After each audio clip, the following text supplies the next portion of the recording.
¿Se puede mirar? Sí, doctor.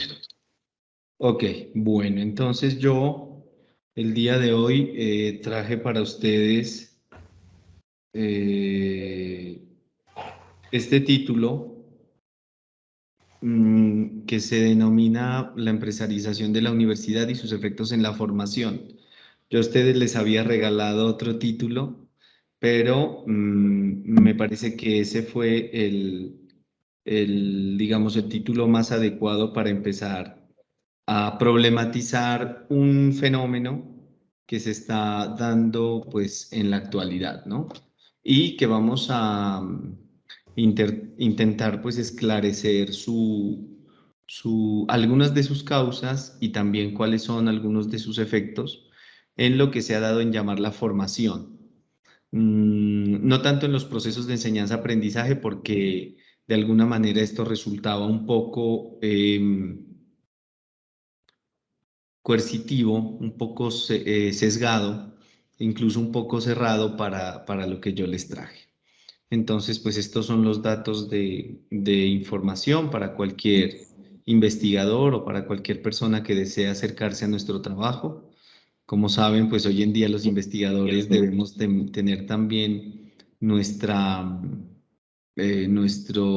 currículum digital o nuestras redes sociales académicas a la orden del día. Entonces pueden encontrarnos en Google Scholar, en ORCID, en ResearchGate, bueno, y algunos de nuestros trabajos también se pueden observar en YouTube o en Spotify.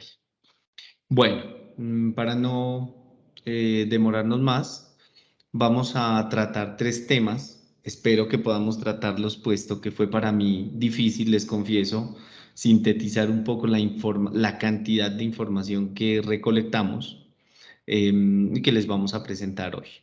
En ese sentido, nosotros vamos a trabajar tres temas que son una brevísima historia de la universidad, en segunda instancia, lo que hoy se conoce como empresarización de la universidad, qué es lo que entendemos por ese término de empresarización, y en tercer lugar, lo que son los impactos en los procesos de formación. En esta medida, pues iniciamos con lo inevitable, que es pensar el nacimiento de la universidad, ¿no? Ustedes saben que el término universidad en español, en castellano, proviene de la universitas, del latín, que es un término que aparece en la Edad Media, haciendo referencia a el conjunto completo de una colectividad específica, ¿no? Entonces, el universitas se utilizaba para cualquier tipo de colectividad, designando su modo totalitario, ¿no? Entonces, en esa medida, pues, hablando de la Edad Media, hablando de las referencias que tendríamos aquí para evidenciar, encontramos que la universitas, o lo que va a ser la universidad, designaba el universo en cuanto a cualquier comunidad, ¿no? En cuanto a cualquier corporación. En esa medida,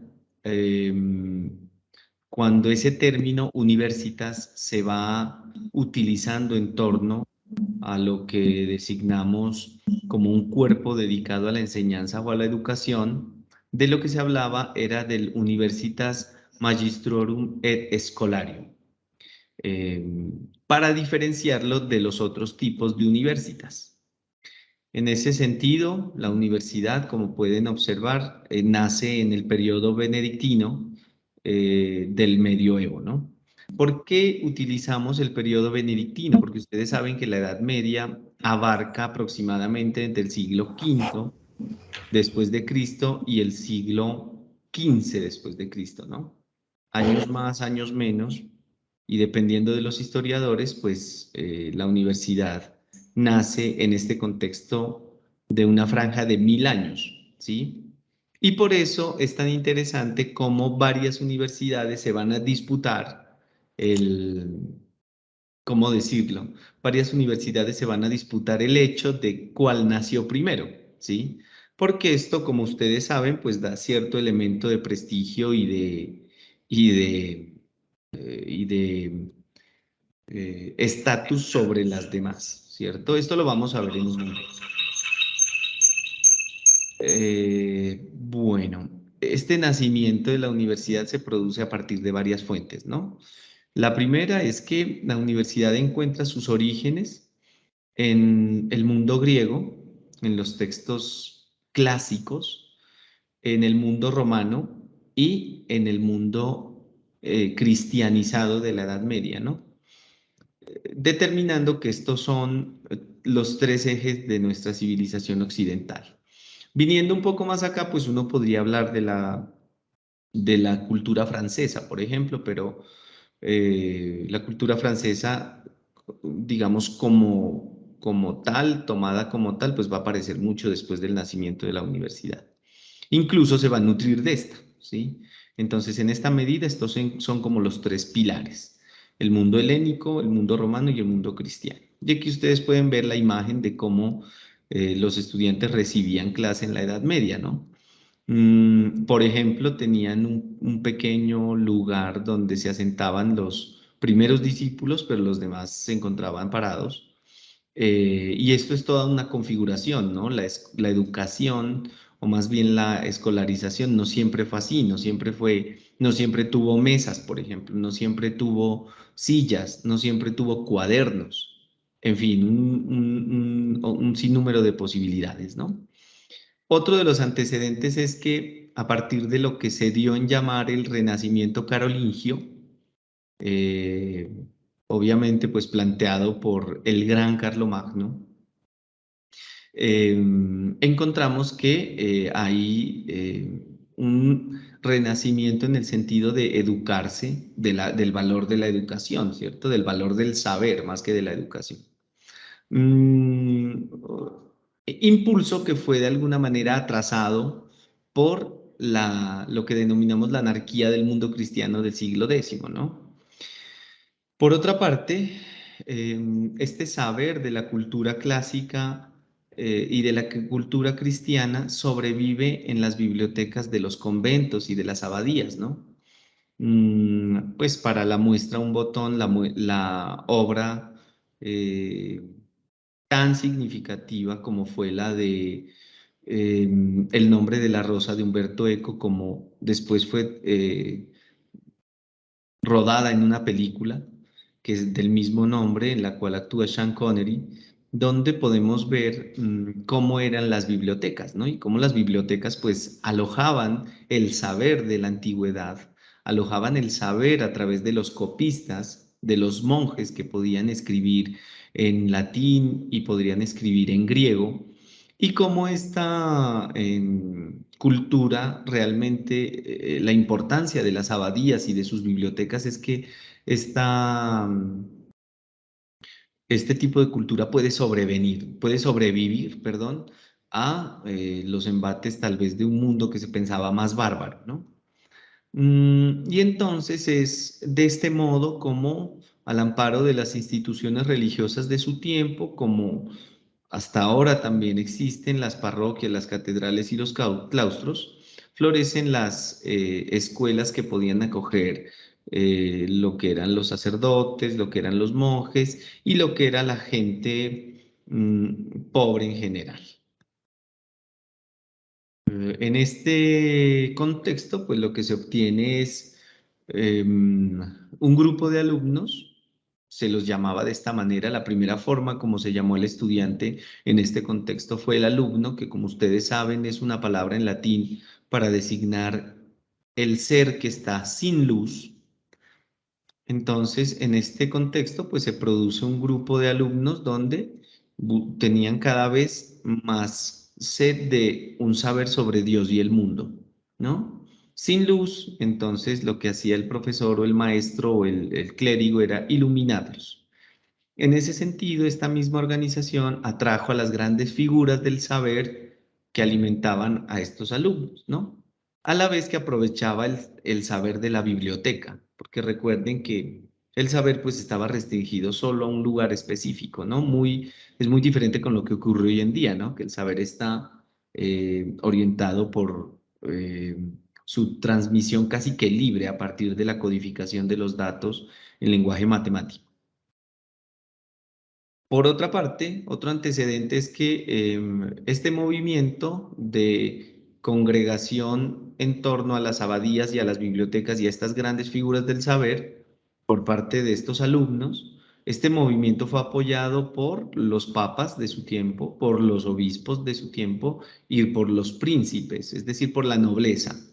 Y en esa medida, pues hay una alianza entre la iglesia medieval o el Estado monárquico o la nobleza y el empuje hacia estos centros de aprendizaje que iban emergiendo, ¿no? Y es en este contexto donde nacen las universidades más antiguas, como son Oxford, de la cual ven ustedes la primera imagen, con las escuelas monásticas, es decir, las escuelas dedicadas al estudio de los textos bíblicos, la Escuela de Derecho de Bolonia, de la Universidad de Bolonia, de la cual ustedes ven la imagen en segundo término, y de la Universidad de París, con sus diversas escuelas de filosofía, ¿no? Recordemos que la filosofía empieza a tomar un auge fuerte en relación con poder explicarle al hombre que el centro del mundo es Dios y el centro del universo es Dios, pero ya dándole un realce también implicado por los trabajos, por ejemplo, de Descartes y un sinnúmero de filósofos que contribuyeron en ese sentido, ¿no?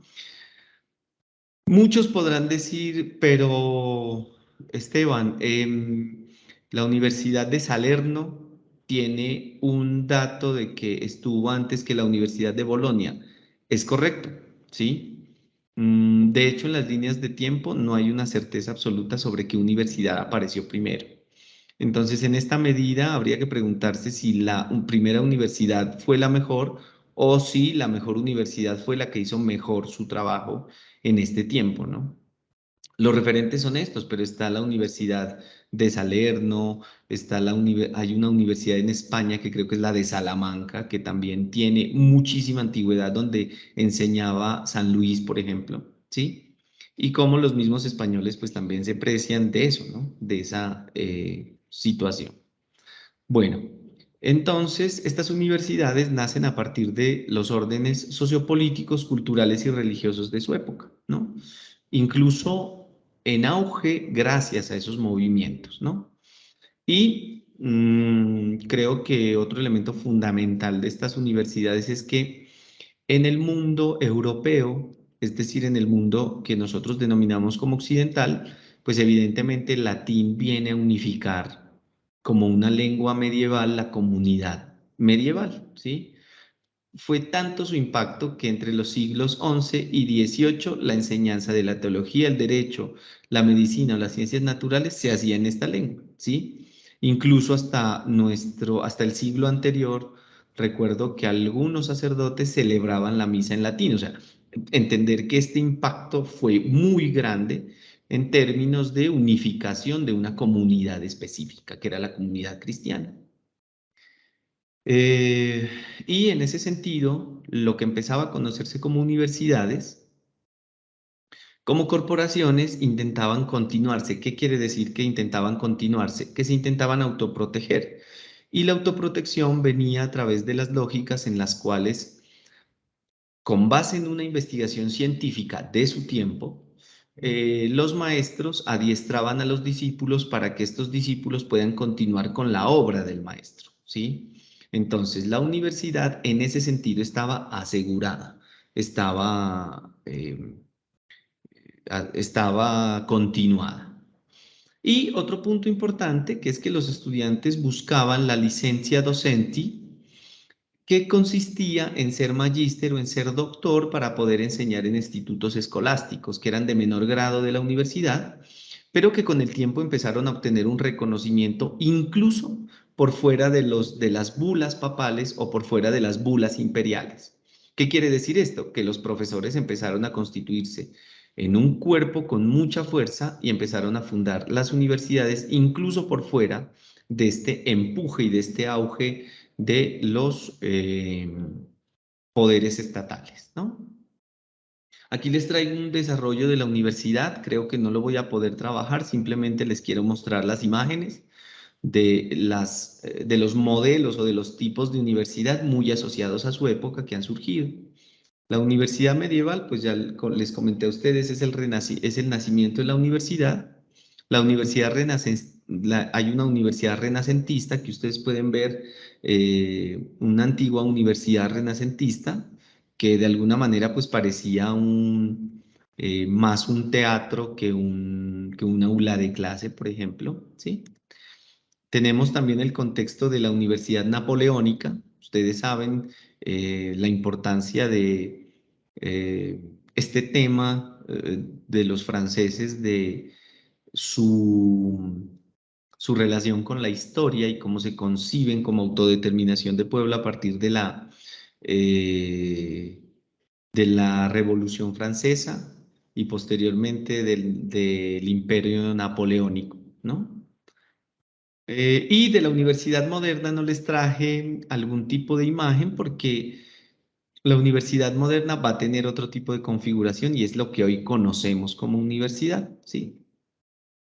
En ese orden de ideas, pues la universidad moderna se funda realmente sobre la Universidad de Berlín, en la cual se plantea que lo más importante es que la ciencia es lo que debe ser estudiado en relación con lo que enseña la universidad y cómo la docencia y la investigación empiezan a articularse de una manera que después no va a poder desligarse. Tanto es así, por ejemplo, que hoy en Colombia nosotros hablamos de las tres funciones sustantivas de la educación o de la universidad, que son la docencia, la investigación y la proyección social. Hoy en día ese término está siendo revalorado en otros tres ejes más, pero fundamentalmente miren cómo desde la Universidad de Berlín empieza a aparecer esa relación de fuerte, inseparable entre investigación y docencia. Y la universidad contemporánea pues desemboca en la reformulación que produjo el espíritu científico sobre la universidad y también genera ciertas libertades en la enseñanza o en el proceso de enseñanza. Las conclusiones que podemos entender, simplemente paso rápido por ellas, es que la universidad nace en torno a la sed de un saber, crea un lazo social, es decir, la universidad tiene ese efecto de creación de lazo social. Perseguía desde el inicio un título de magíster o de doctorado, o de maestro, como dicen en México, o de doctorado, a fin de poder enseñar. Y los maestros se configuran como un grupo con poder, ¿no? ¿Por qué? Porque formaban, por una parte, aquellos alumnos. Formar, en ese sentido, sería poner luz. Vamos a ver que este término formar tiene otros sentidos, por supuesto. También permitía conferir títulos y también los profesores estaban en una lógica de fama, ¿sí? Fama en el sentido de que detentaban un poder y que también eran reconocidos a nivel social, ¿no? Muy reconocidos. Y ahí hay un esbozo de una relación de poder entre maestro y estudiante.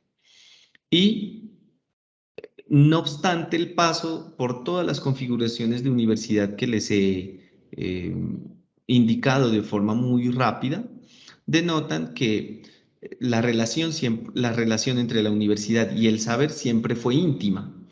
Es decir, el saber va a convertirse en un proceso de formación de los estudiantes, ¿sí? Y este saber va a tener una prioridad muy fuerte con respecto al proceso de formación. Vamos a ver qué es lo que pasa hoy. Bueno.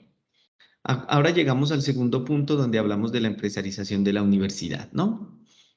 ¿Qué pasa con la empresarización de la universidad? Y es que Moncada, un autor mexicano, un doctor mexicano en educación, nos dice que la universidad pues va a continuar con su tradición del saber, pero lo que nosotros planteamos es que realmente ha existido es una transformación de la universidad con respecto al saber, por la transformación del mismo saber, que eso lo vamos a ver, y cómo las lógicas del capitalismo han permeado lo que llamamos la formación. A eso es a lo que se llama la empresarización. En términos, digamos, muy vagos, porque este es un fenómeno muy complejo, ¿no? En esa medida, entonces, encontramos que hay tres elementos que vienen a explicar un poco qué es lo que entendemos por empresarización. Voy a darle mayor énfasis al primer elemento porque me parece que, de alguna manera, este elemento es el que condiciona a los otros dos y regula sus configuraciones. Entonces tenemos lo que hemos llamado la condición posmoderna, que no es un llamado nuestro, no es un título nuestro. Como ustedes saben, es un título de Jean-François Lyotard, un filósofo francés que tiene sus fuentes, que bebe de las fuentes desde Hegel hasta Lacan, desde Freud hasta Jürgen Habermas, es decir, un tipo enfocado en la crítica, ¿no? En la dimensión crítica de la filosofía. También tenemos entonces, en un segundo punto, como los procesos de calidad, ¿no? Que vienen de los estados, de las naciones-estados, y cómo hoy en día hablamos en términos de calidad, ¿no?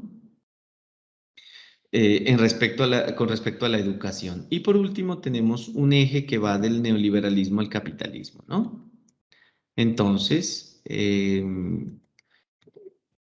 lo que entendemos es cómo una empresarización de la universidad va a establecer estas lógicas. Bueno, aquí tenemos a Lyotard, ¿no? Lyotard va a escribir un libro maravilloso que recomiendo a todos su lectura, que precisamente se llama La condición posmoderna. ¿Y qué va a encontrar Lyotard? Lyotard lo que dice es que realmente lo que quiere es examinar, interrogar, cuestionar la condición del saber en las sociedades más desarrolladas, entiéndase, sociedades más desarrolladas, países de primer mundo, y cómo esa interrogación lo va a situar a él desde el lugar del filósofo.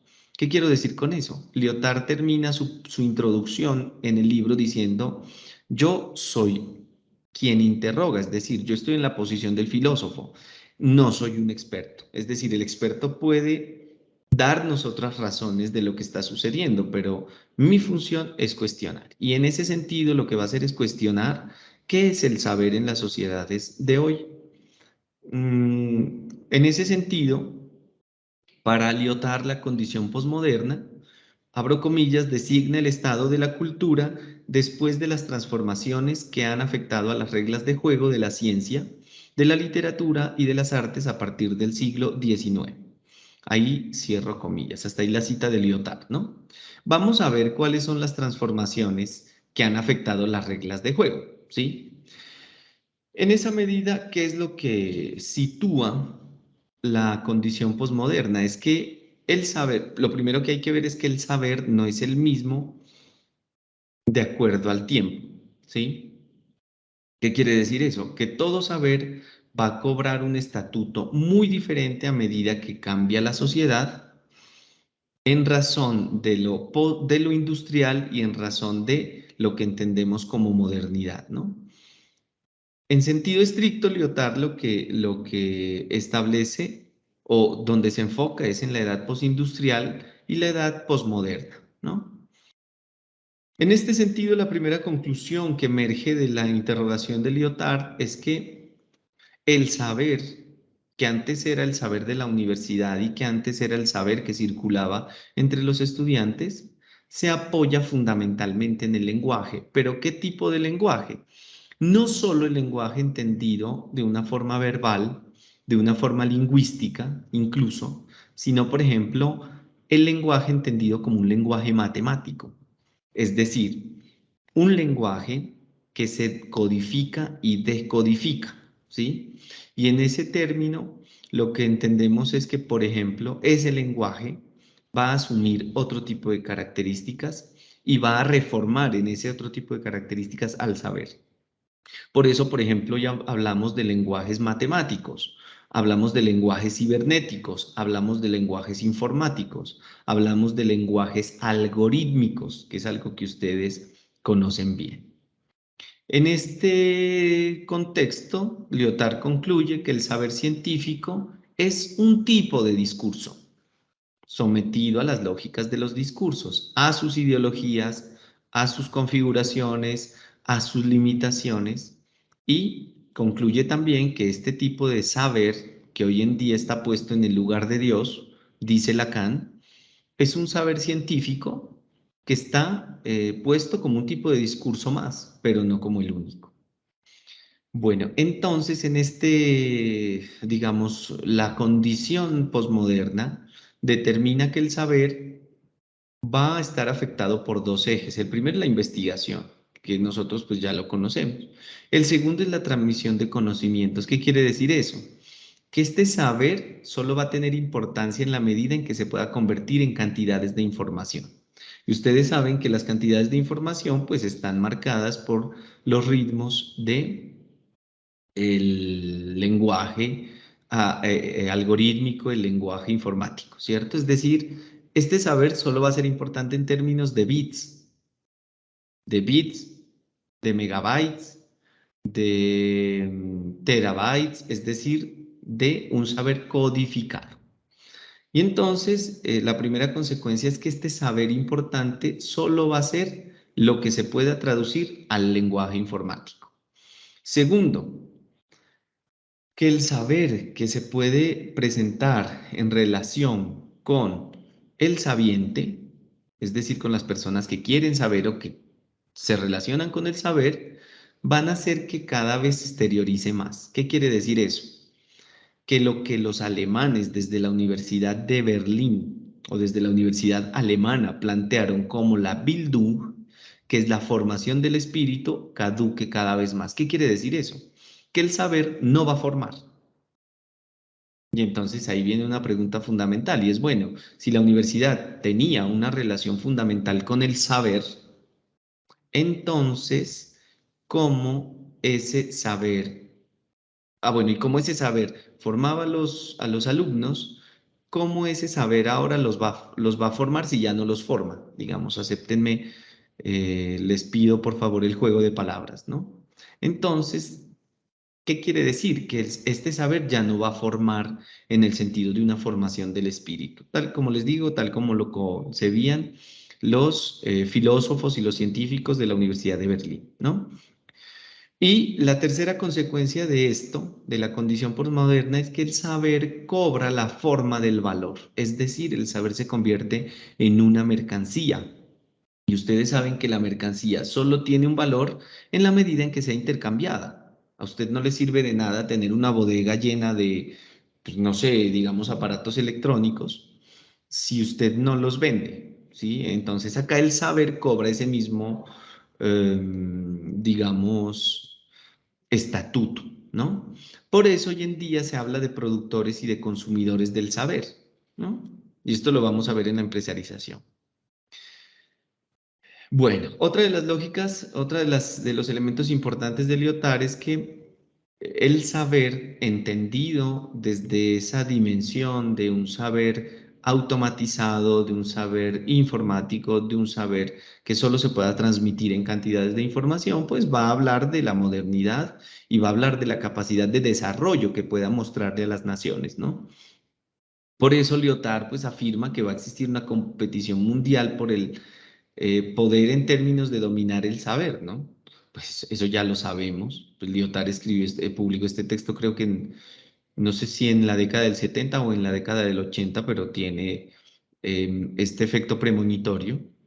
No obstante, lo importante no es tanto esto de cómo los estados-naciones utilizan el saber, sino más bien cómo ciertas empresas multinacionales, que ustedes las conocen bien, les puedo nombrar 1000, o ciertos estamentos anónimos van a escapar al dominio de los estados de nación en términos de transmisión del saber. Piensen aquí, ¿cuáles son esos estamentos anónimos sin rostro? Pues está la OCDE, está la PISA, ¿sí? Está la institución que llamamos PISA, que es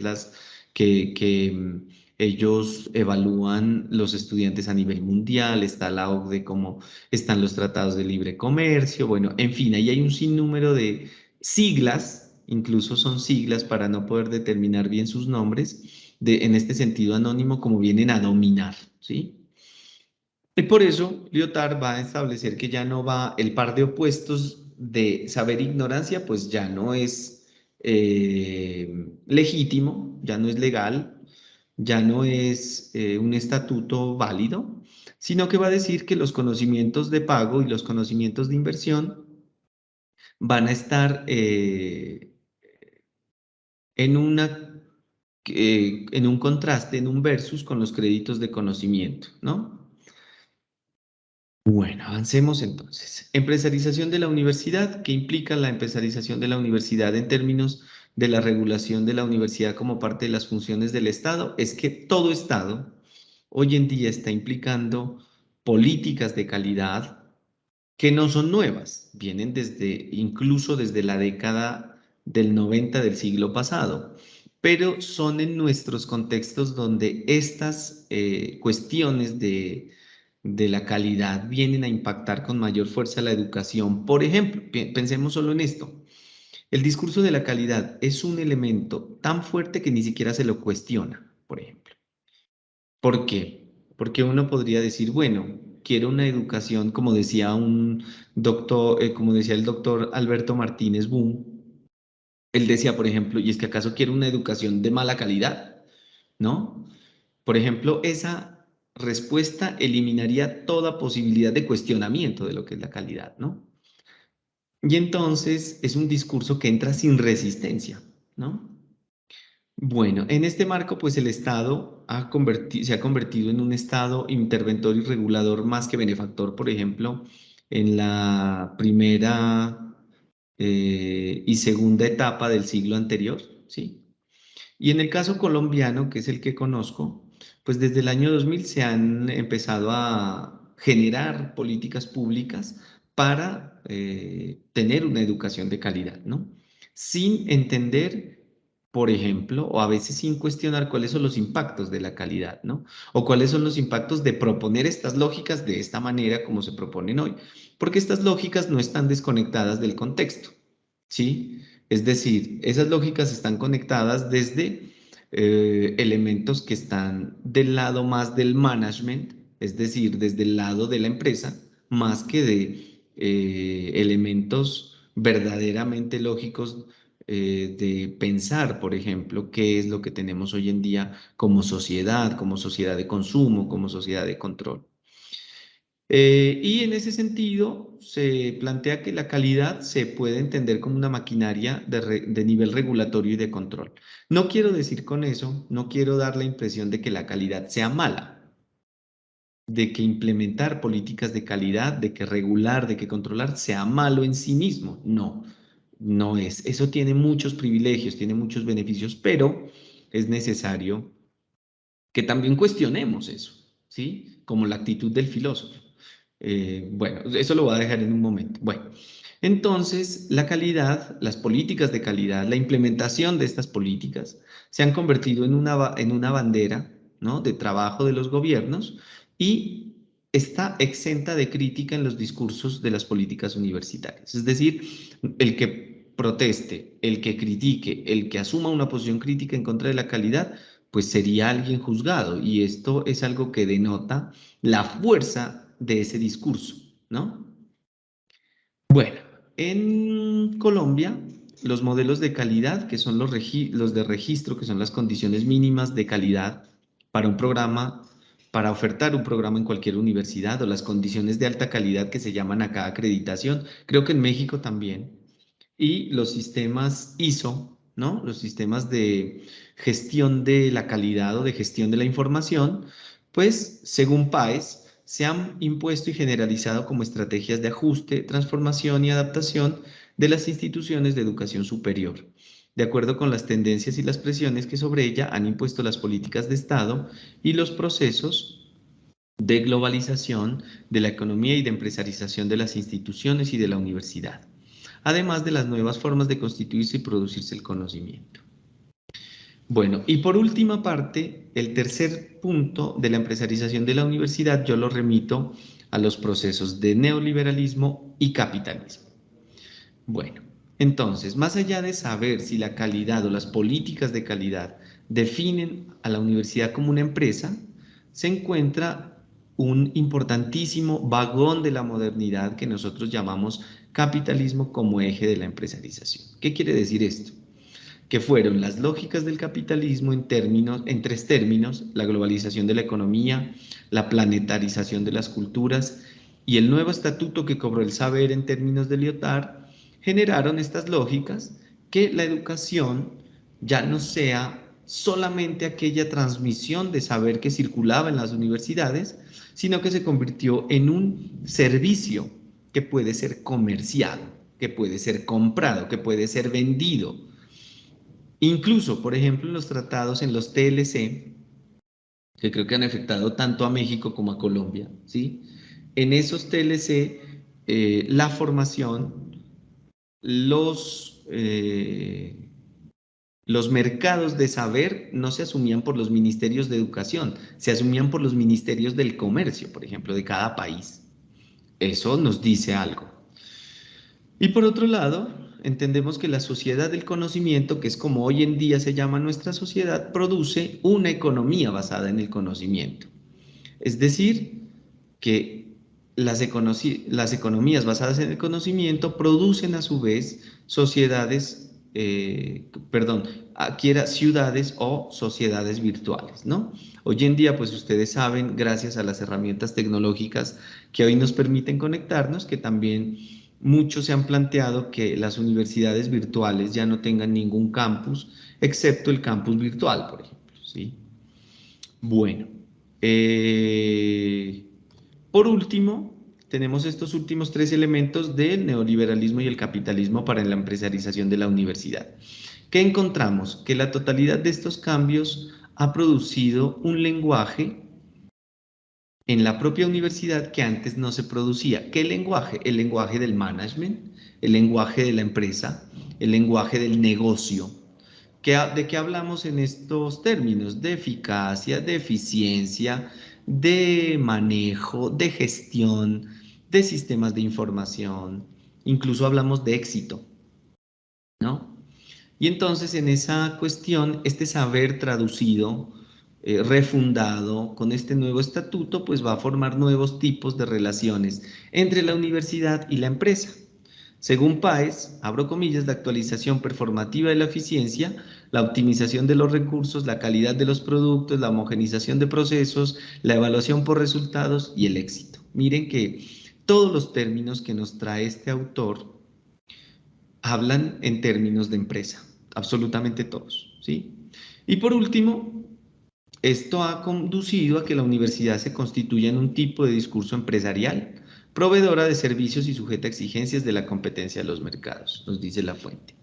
Ahora sí, vamos al último punto que quiero discutirlo un poco más con ustedes que solamente enunciarlo. Yo tengo aproximadamente unas 19 conclusiones, pero quiero fijarme solo en unas. Primero, que vamos a tomar en este último tramo, pues el término de formación en el sentido de cómo lo tomó, cómo lo forjó la universidad alemana, que era la Bildung, ¿no?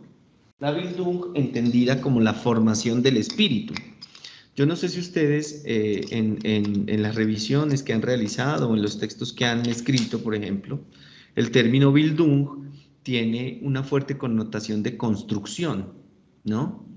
Y en esa medida, de lo que podemos hablar en términos de formación del espíritu, es la construcción de un ser operario, sujeto a las leyes del mercado, o de un sujeto pensante, por ejemplo, de un sujeto crítico, ¿no? Que eso es lo que está muy de moda hoy en día como un discurso hueco y vacío de que hay que formar sujetos críticos. Para nada, eso no es lo que formamos en la universidad.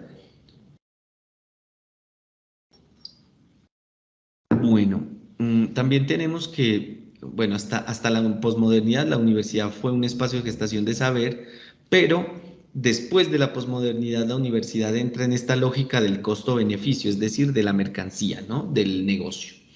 Y por eso la educación, que antes era una circulación de saber, que antes era una discusión en torno al saber, hoy en día se convierte en un servicio que puede ser ofertado y que puede ser comprado.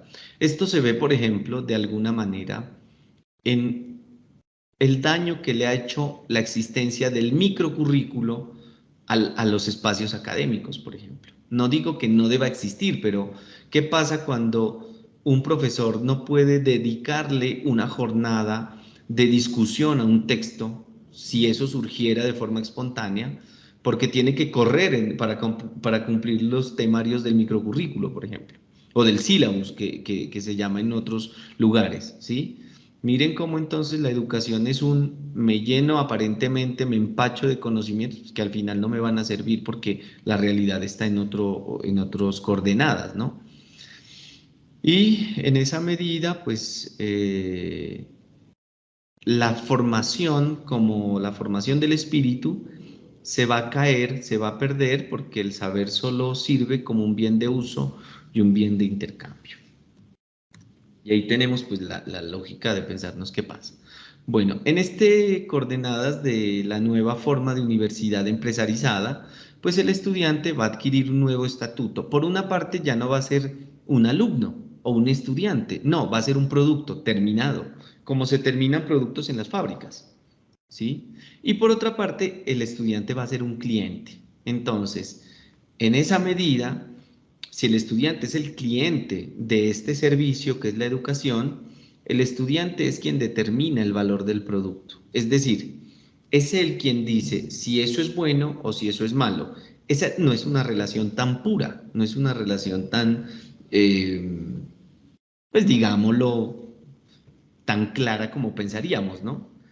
Él va a consumir este producto y él va a determinar. Bueno, el saber como valor de uso se implementa en formas concretas de performance. ¿Qué quiere decir eso? ¿Sí?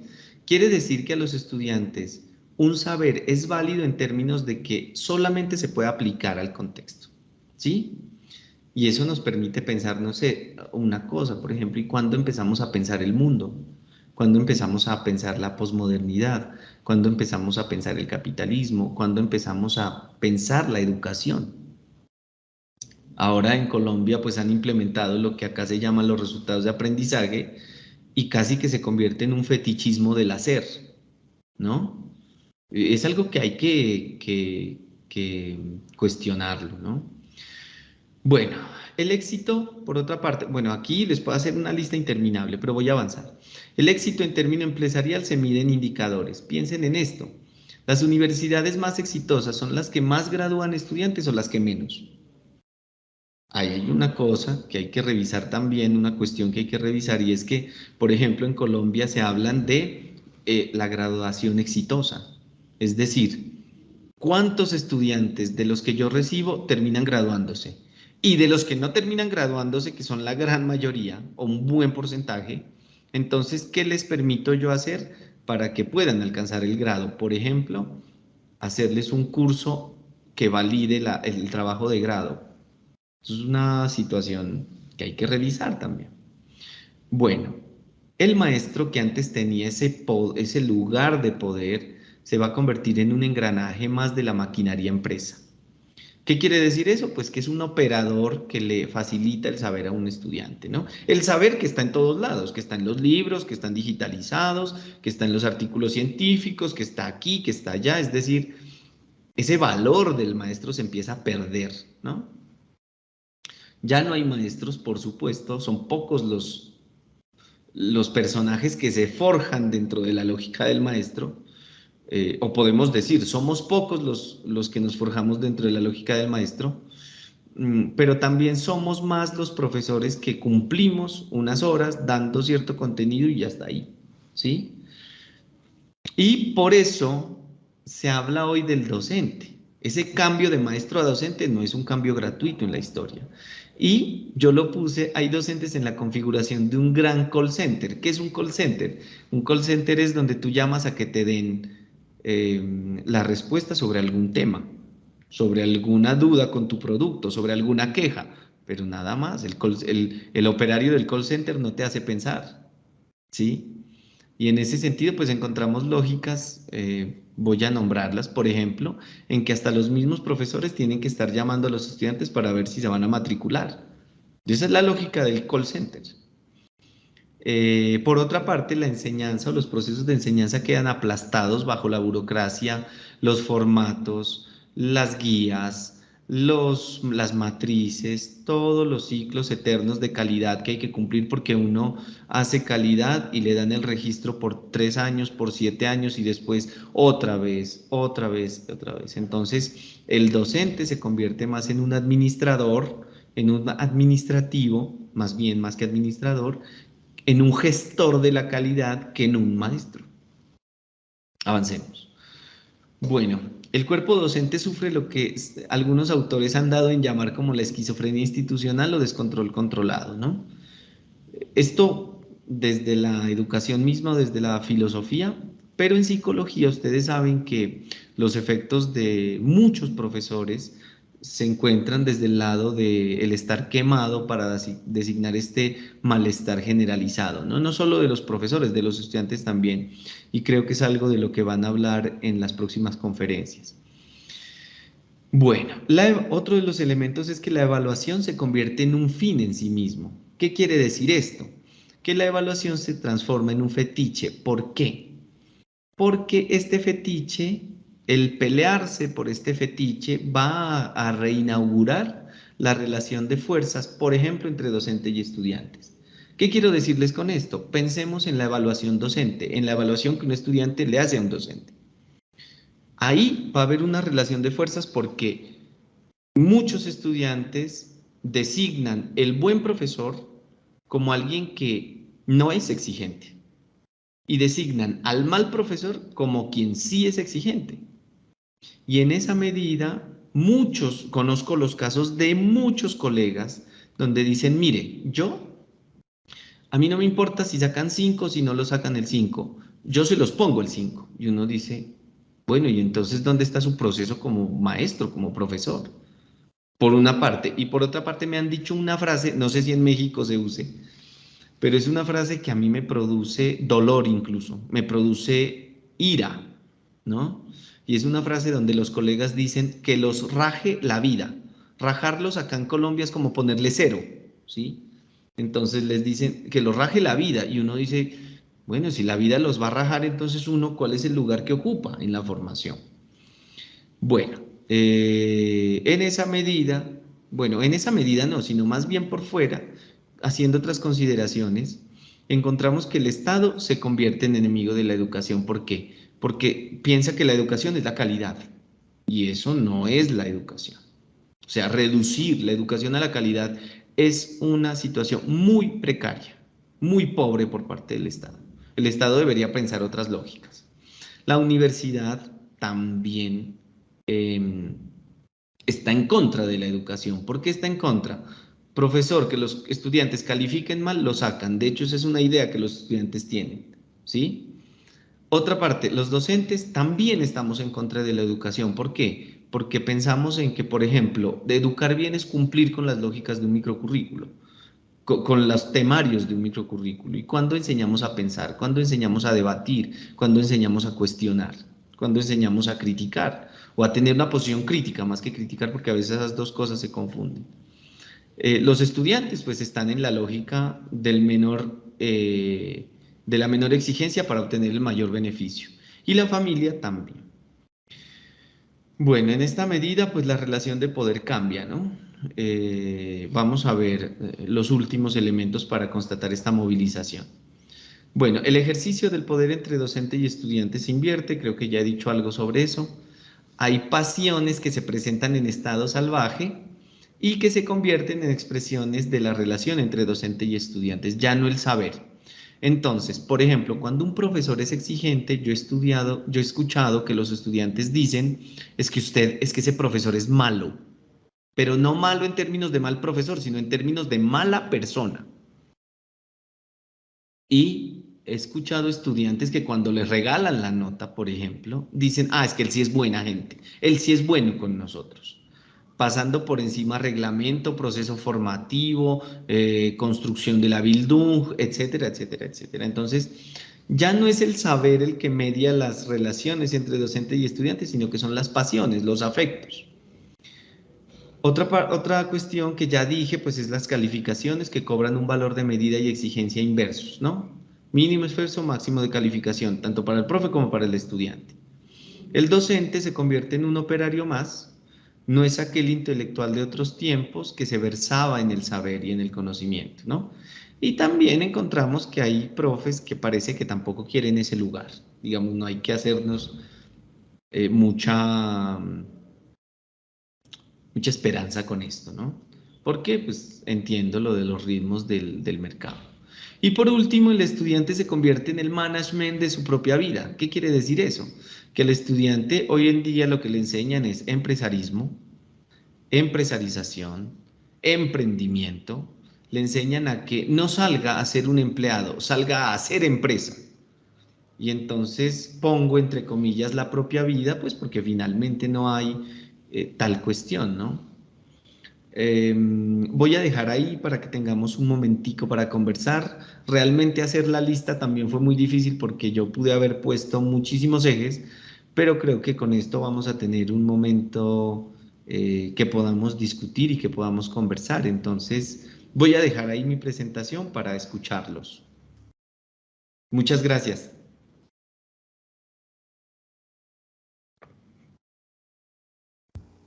Muchísimas gracias, doctor Esteban. La verdad que interesantísimo el tema. Por aquí estuvieron algunos alumnos comentando y preguntando a un servidor. Voy a en un momento a cederles el micrófono. Me parece importante en el sentido de que, como usted comenta, ¿no? Hay por ahí un texto que se llama las convulsiones, si no estoy equivocado, se llama las convulsiones psicológicas del siglo XXI, o va por ahí el asunto. Y en el texto se dice, ¿no?, que la figura del profesorado tiende a desdibujarse para dar pie o pauta a agentes anónimos de información, ¿no? Y bueno, y en ese sentido, antes de ceder el micrófono por aquí al maestro, perdón, aquí al buen Matías, doctor, desde su perspectiva, entonces, ¿cuál sería el rol y la relevancia de la universidad en nuestra actualidad, considerando lo que nos acaba de comentar? ¿Cuál sería el rol? Mira, el rol es, yo creo que se puede definir de una forma precisa y es el de constituirse como un ofertante, como una empresa del saber, que oferta saber. Sí, o sea, el rol es innegable hoy en día, ¿sí? Eh, Al principio, cuando estaba preparando esta conversación con ustedes, no encontraba material, pero a medida que iba leyendo algunos autores iba rastreando textos y realmente esto lo han venido escribiendo y pensando muchas personas, mucho antes que yo, mucho más versados en años y en saber que yo. ¿Eso qué quiere decir? Que realmente esta es una preocupación que se ha venido detectando desde hace tiempo. Y el rol como empresa que oferta saber, pues no sería diferente del rol de Claro, del cual pues sabemos que los mexicanos son dueños, ¿no? Bueno, Carlos Slim, pues es el dueño. Entonces, ¿qué es lo que encontramos? Y es que en ese sentido, pues la universidad no tendría una diferencia con Claro. ¿Por qué? Porque lo que hace es ofertarte un servicio, tú lo compras y si estás contento, pues bien. Y si no te quejas y si no, ¿cuál es el problema? Y es que ahí internamente hay unos elementos que no son tan fáciles de integrar. Por ejemplo, que el estudiante sea un producto acabado. Sabemos que uno formándose no se acaba nunca. Uno tiene que seguirse formando permanentemente y eso es lo que, por ejemplo, muchos colegas cuando reciben su título dejan de estudiar, se dedican a trabajar y entonces ahí viene un problema, hay unas lógicas internas como que son incoherentes, ¿no? Otra, por ejemplo, es pensar que si la educación es un servicio, un bien, ¿no? No como los griegos, sino un bien de comercio, uno podría pensar, ¿y por qué hoy en día tenemos estudiantes que se matriculan, pagan un dinero en las universidades públicas, pero, perdón, privadas para entrar a estudiar y no quieren estudiar? ¿O cómo habemos maestros que nos gratificamos de enseñar en la universidad y tampoco queremos estudiar? Son lógicas que están atravesadas por eso. Y si tú me preguntas el rol es claro. Lo que sí me cuestiona a mí mucho es qué va a pasar en adelante. Porque yo creo que cuando el Estado quiera recuperar la universidad, cuando la universidad quiera recuperarse de esto, cuando los profes queramos recuperarnos de esto, va a ser muy tarde. O sea, vamos a tener que pasar por otro proceso larguísimo. Que mira que la universidad para que se constituya, como fue hasta el siglo pasado, pues han sido siglos. No sé, Michelle, si con eso puedo como aportar algo. Sí, por supuesto, doctor. Creo que como usted bien indica, y especialmente quienes compartimos la función docente, batallamos justamente con esta nueva percepción tanto del alumnado como de la propia sociedad hacia lo que nosotros formamos, ¿no? Pero bueno, no voy a robarle más el tiempo aquí a usted en ese sentido. Me gustaría cederles el micrófono aquí a los maestros Ángel, también por aquí el maestro Ernesto, que hoy nos acompaña como moderador. Él va a estar triangulando esta parte. Y posteriormente también aquí a Matías, quien tiene también una pregunta. Así que, pues, adelante. Gracias, buenas tardes. Un saludo cordial a todos. Mire, le felicito, verdaderamente tocó puntos muy medulares. Aquí mi opinión, siento que lo correcto debería de ser de que nosotros como docentes, como maestros, tenemos que desglobalizar la mente del alumno y lejos de verlo como un producto terminado, debemos de verlo como un engrane más, ¿sí?, a esta empresa, ¿sí? ¿Para qué? ¿Para qué debemos de formar o por qué debemos de formar esa mentalidad en el alumno? ¿Para qué? Porque el alumno debe de tener deseos de superación y obviamente siendo una pieza, ¿sí?, hacerlo sentir parte de, ¿sí?, él va a querer salir al mercado y demostrar lo que sabe, ¿sí?, no necesariamente para autoemplearse o a lo mejor para trabajar en una empresa, del modo que sea, ¿sí? Nosotros tenemos que cambiarle esa mentalidad al alumno, ¿sí? Si bien es cierto que los alumnos, como dices, se inscriben y a veces asisten a clases, a veces no asisten a clases, bueno, X y Y de pretextos hay, sí, pero también depende de nosotros integrarlos, facilitarles la situación. Escuché por ahí que decía que el maestro bueno es el que regala la nota y el maestro exigente es el maestro malo. Sí es cierto, de acuerdo a la perspectiva de ellos, pero ahora nosotros como docentes lo que debemos hacer es cambiarles ese chip, esa mentalidad, ¿sí? El maestro malo debe de ser el que les facilita todo, ¿sí? El que les facilita la nota, ¿sí? Y el maestro bueno es el que le va a exigir, le va a encaminar hacia donde debe de ir, ¿sí? No importa que a lo mejor tenga que sacrificar un poco más de tiempo, ¿no? Escuché que también decía ahí que a veces por el corto tiempo, ¿no? Bueno, en mi experiencia, se lo puedo decir, hay alumnos que sí han estado de acuerdo en quedarnos, alargar las sesiones, precisamente porque tienen el interés. Entonces, uno también debe de participar en eso, ¿no? No importa si me pagan o no me pagan, no, aquí lo importante es forjar un alumno del cual yo me voy a sentir como orgulloso, como el forjador, como el artesano, ¿no? El de sacar esa materia, ¿sí? Ya lista para el mercado allá afuera, ¿no? Ese sería mi punto de vista, y respecto a desglobalizarnos, es que sí es bien cierto, todo se comercializa, ¿sí? Todos queremos estar en el lugar número uno, ya no vemos una especialización propiamente, ¿sí? Sino que queremos abarcar todo y decía por ahí Vicente Fernández, ¿no? El que mucho abarca, poco aprieta. Sí, a lo mejor es muy coloquial la frase, pero cabe decirlo, ¿no? Y pues un abrazo, le felicito por la participación. Ese sería mi punto de vista, les agradezco. Gracias, muchas gracias, maestro. Muy amable por sus palabras.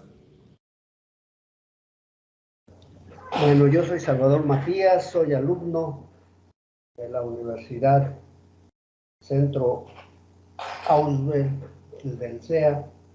Me parece bien lo que está tratando porque de hecho debemos de formar empresarios. Sí es cierto, los maestros también tienen que verlo desde el punto de vista que tienen que enseñar, que tienen que formar una maquinaria de alumnos que aprendan, que no salgan y sean empleados del gobierno, porque en realidad empleados del gobierno pues ya no hay cabida.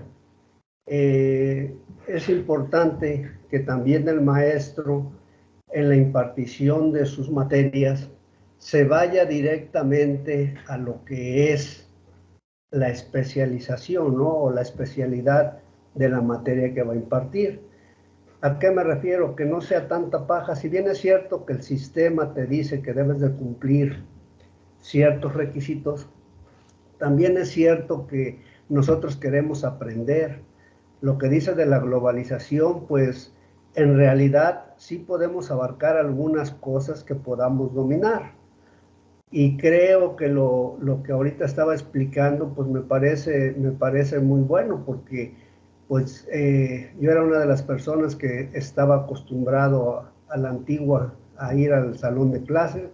Gracias aquí al rector, me explicó, me metí a lo que es las clases virtuales, me gustaron, ahorita ya les estoy entendiendo, ya más o menos agarré el modo y me parece excelente todo esto. Entonces, lo que sí tenemos que hacer es nosotros como alumnos verlo desde el punto de vista que a donde quiera que lleguemos, ya sea que nos empleen o que nosotros abramos nuestro propio negocio, lo veamos desde el punto de vista sobre la especialidad que estudiamos, ¿no?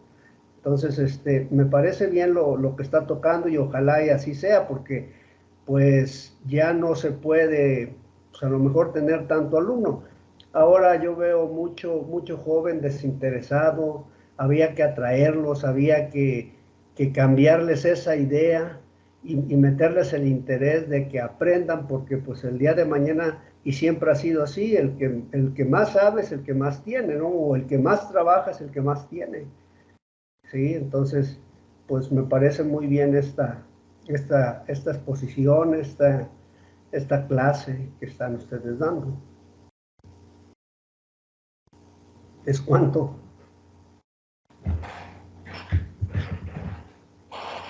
Gracias, Matías, muy amable. No sé si hay alguna otra situación para comentar, pero acogiendo las dos intervenciones, sí es importante entender una cuestión, y es que pues nosotros estamos adecuados a un sistema, que es el sistema educativo. Y es importante también plantearnos en la posibilidad de las cosas, si este sistema educativo, cómo reaccionamos frente al sistema educativo, ¿no? Es decir, pues está la lógica de seguir con el sistema, de cargar con el sistema, que eran las reglas de juego de las que habla Lyotard en este texto que les recomendé, pero puede también existir la posibilidad de la resistencia, ¿no? No la resistencia en un sentido, por ejemplo, como el Quetquain, que es la renuncia masiva de los empleados, o por ejemplo este elemento de la generación Z, donde la empresa está pasando por dificultades y los empleados lo que hacen es relajarse en el trabajo. No tanto por ese lado, sino de pensar cuál es el lugar en el que estamos, cuál es la posición en la que estamos, cuál es un sentido crítico de lo que podemos asumir. Entonces, a mí me parece muy válido lo que están diciendo, porque finalmente implica que nos pensemos en eso, ¿no?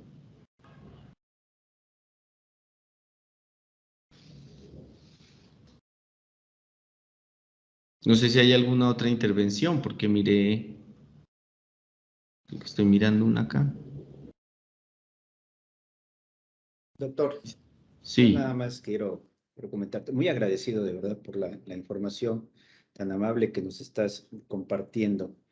Fíjate que escuchando los comentarios que hiciste, escuchando obviamente aquí los comentarios de algunos de nuestros compañeros, amigos, alumnos, realmente hay algo curioso, ¿no? Pues se comenta, me vinieron a la mente muchísimas cosas en el momento que tú generaste el proceso de globalización y a veces yo lo pudiera yo entender desde el punto de vista de los alumnos en un momento en el cual, te lo voy a poner como ejemplo, cuando nosotros iniciamos un ciclo escolar, lo primerito que ven nuestros alumnos y la gran mayoría de los maestros es cuántos días de suspensión vamos a tener durante el año. Es increíble, ¿eh? Sí, de verdad, increíble. En el sistema, y es más aún increíble, y creo que tú lo mencionaste, es algo curioso, en el proceso de un sistema particular, a diferencia de un sistema gubernamental. Es increíble, de verdad, que estás pagando por un servicio educativo y que aún así que estás pagando por ese servicio educativo, estás exigiendo, solicitando y metiendo oficios para que haya suspensiones no correspondientes a lo que marca el calendario escolar. De verdad, es un desfase que yo no lo comprendo hasta el mismo momento, hasta la fecha, no estoy comprendiendo. Le digo, caray, digo, si bien es cierto en gobierno, pues dices, bueno, pues es que así están las cosas. Es el proceso de un adoctrinamiento que así están, así se establece.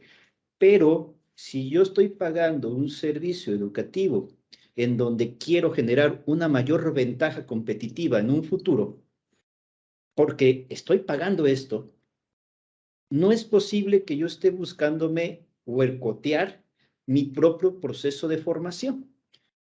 Esa es la situación que a veces no se da, ¿no?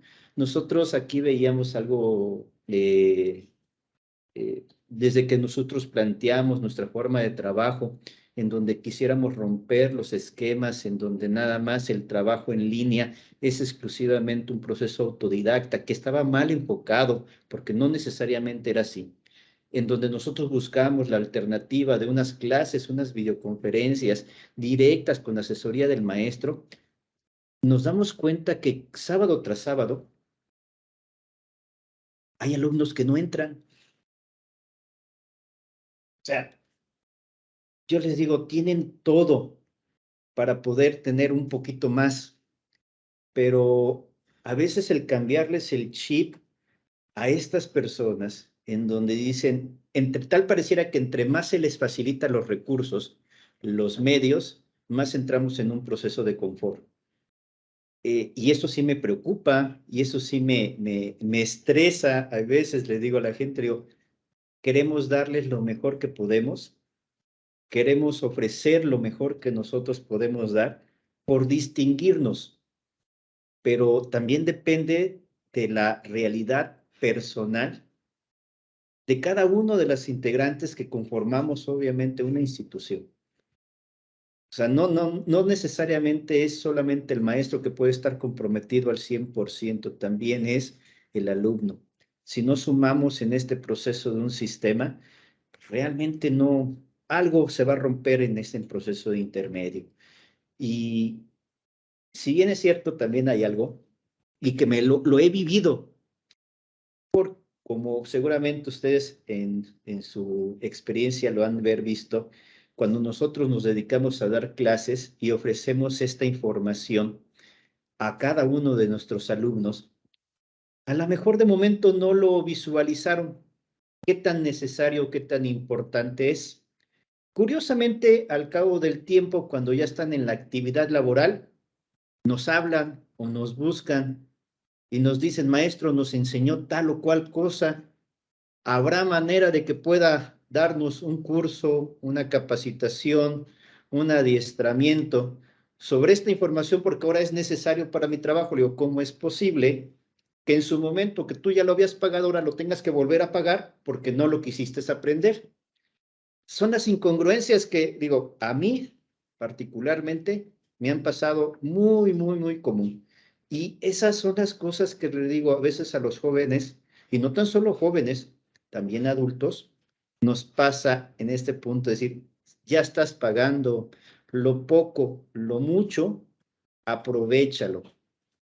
Hay muchas oportunidades realmente en el sistema, en los medios, de poderse seguir capacitando, y ahorita lo mencionabas, Esteban. Hay muchas formas de decir, algo tengo que aprender, pero cuando tengo la posibilidad, en función de ir con la humildad suficiente y necesaria de aprender, porque cuando llegamos con una soberbia ante las circunstancias, nunca aprendemos nada. Ese es el gran problema del ser humano, ¿no? De querer o de creer que todo lo sabe y resulta que no sabe muchas cosas, ¿no? Entonces, debemos de ser a veces un poquito humildes ante las circunstancias que se nos presentan y bajo esa humildad, siempre al término del día vamos a aprender algo. Al término del día siempre hay algo que podemos rescatar y que podemos aprovechar. Con ello doy por concluido mi comentario, Esteban, y de verdad, muchísimas gracias por esta información que me hiciste reflexionar en esta situación de cómo estamos como maestros, si nos seguimos preparando o no, cómo estamos como alumnos, a qué estamos obviamente dentro de esto, si estamos dentro de un proceso de gobierno, si estamos dentro de un proceso, nos tenemos que vender, al fin de cuentas. Y en ese proceso de venta, pues debemos de ser muy competitivos en lo que nosotros ofrecemos. Gracias, Esteban.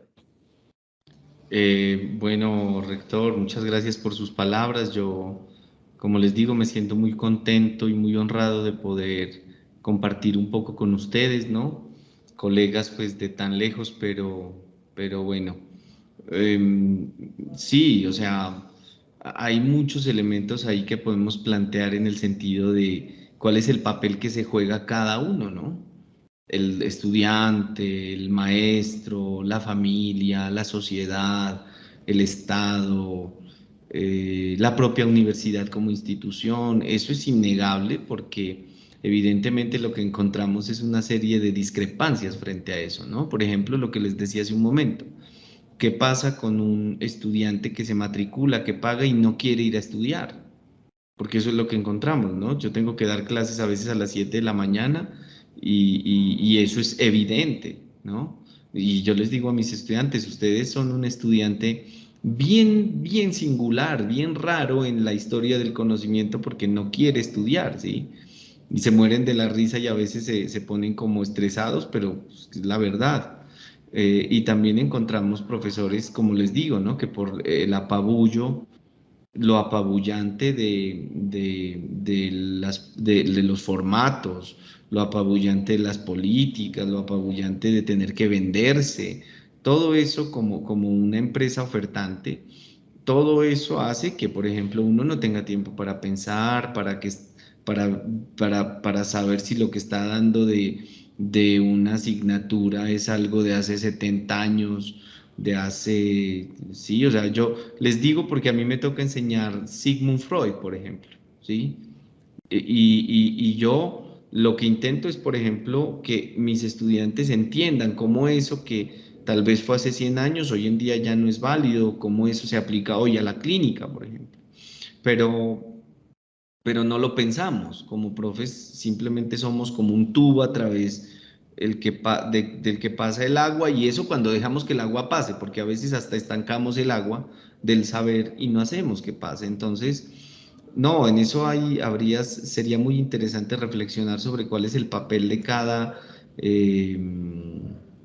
cada uno frente a la formación, porque como les digo, formación hoy en día, formación como la concebíamos hace unos años, pues eso ya está en desuso, ¿no? Lo que hablamos es sujetos no formados, sino informados, donde la información pasa por fuera. ¿Listo? No hay ningún problema, pero ahí es donde creo que hay que cuestionarnos el papel que tenemos nosotros.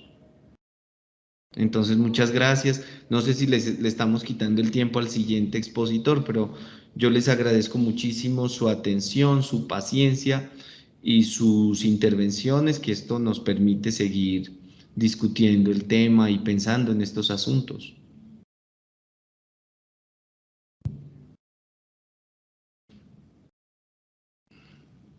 Muchas gracias, doctor Esteban. El, el día de hoy me toca el honor de poder leer la constancia de agradecimiento y de reconocimiento a esta charla, a esta conversación que el día de hoy pudimos tener el honor de estar presentes. Leo la misma. El Centro de Estudios Especializados Ausbel otorga la presente constancia al doctor Jesús Esteban Ruiz Moreno por su valiosa participación como ponente en el intercambio académico internacional Transformando la Educación, realizada el día 2 de septiembre de 2022. Firma, maestro Juan Carlos Ortega Moreno, rector, maestra Lucina Janet Villa Martínez. Muchísimas gracias, muy agradecido con ustedes, muy amables. Como menciona, bueno, es un honor tenerlo aquí, y de alguna manera el poder compartir, y como menciona, a pesar de la distancia y a través de estos medios digitales, el poder hacer este intercambio y esta oportunidad. Muchas gracias, doctor. Muchas gracias a ustedes, muy amables.